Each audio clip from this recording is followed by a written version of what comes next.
Hi, I'm Peter, GM0EUL, and I just wanted to make a short video to show you a couple of things about my UMPP-Academy paddles. Just in response to one or two comments I've had about the action and the way they move. So I've got a couple of Academy paddles here, which I'm actually just testing finally before they go off to their new owners, so it's a good opportunity. I don't usually have any fully assembled here in stock, but I've got these two, so I'm just going to show you some things about them and about a couple of other keys that I've got here to use as examples. So firstly, what people ask about the Academies is how much movement is allowable in the arms. So I've got this Academy paddle here. It's connected to a keyer. I don't know whether you can hear it. It's quite faint. Anyway, it's connected to that. So the way the UMPP Academy, and in fact both of the UMPP keys work, is that the arms, so this is an arm, run in this bearing block. This is the body of the paddle. And they run, so these are EZO precision bearings. You see they're very, very tiny, but there is a bit of movement in the bearings. They float. It's not really play, it's not a harsh clickiness, but they move. So when the arms are running in a single bearing like this, and I don't use a second bearing, and I don't use a thrust bearing. You could have a sort of a thrust screw coming down onto a jeweled pad. That would hold it absolutely steady. But because they run on a single precision bearing, there is a certain amount of float. So sometimes, I don't know if you can see this one, the paddles maybe don't line up completely. I mean, I can push them out of alignment quite easily. There's quite an allowable range of movement. And that's because of this vertical shuggle, because of it floating in the bearings. And also the fact that they use repelling magnets. So again, you can see this is the arm before it goes in. Each of the arms has a small magnet, and they push against each other, which is what gives it the magnetic return. So the two magnets pushing against each other against the float in the bearings does give it a slight twist. That's normal, and it's nothing to worry about. Also, this up and down movement, that's completely normal. It's not harsh. There's no play in this. It's simply that the magnets are holding it against the float in the bearings, so there's a little bit of looseness. And that's fine. It's still an extremely precise and light to use paddle.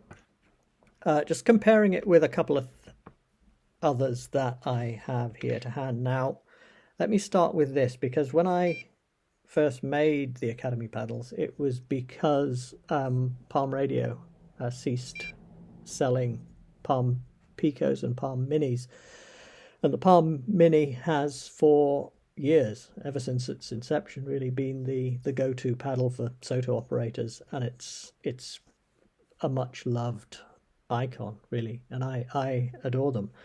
This is a Palm Mini, and I had a fiddle with its paddles just to get a feel for how. Now, a Palm Mini works in a different way. If I can just pull this apart, see, it doesn't have bearings as such.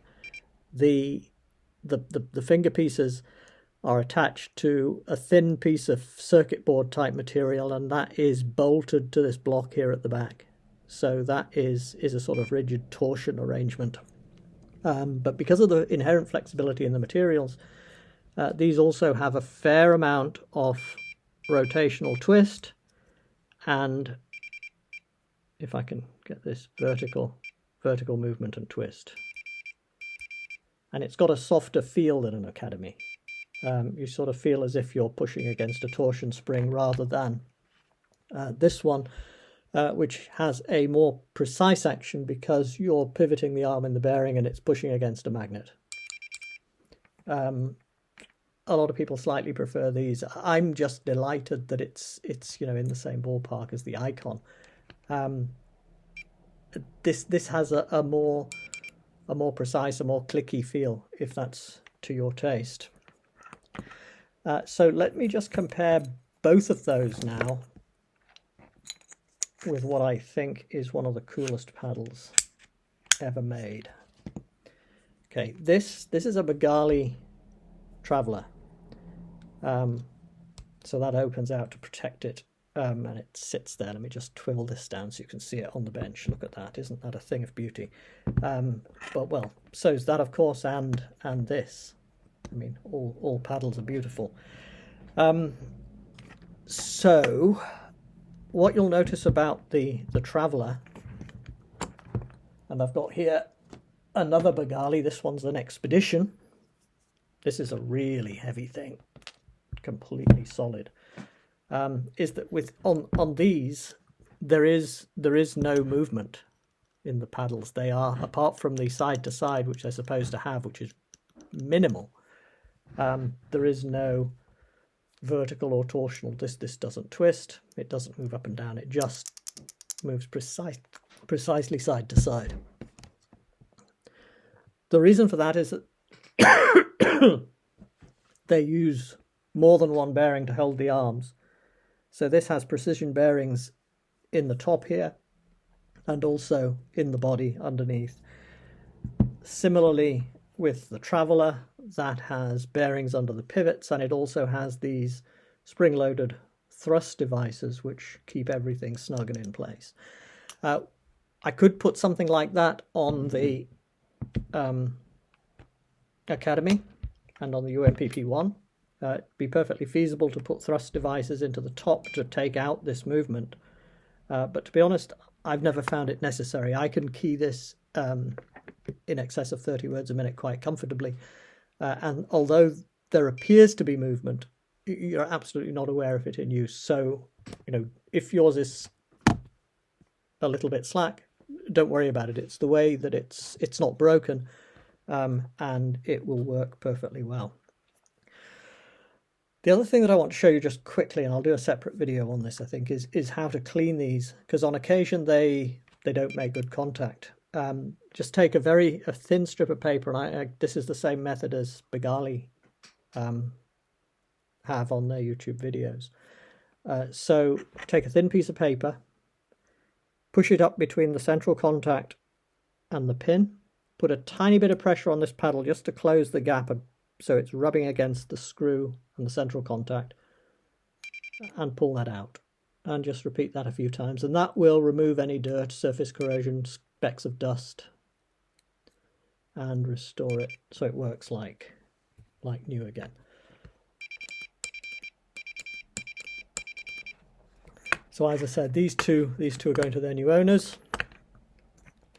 This one I will never part with. It's one of my collection. Similarly, this one, and of course the Expedition is my mainstay. If I'm using a paddle on the bench, it's likely to be that.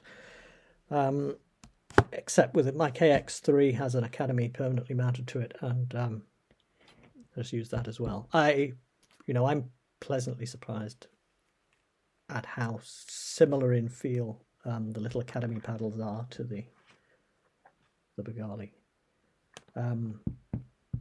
So I just wanted to explain why the arms move, and I hope this has been informative. Until the next time then, bye-bye.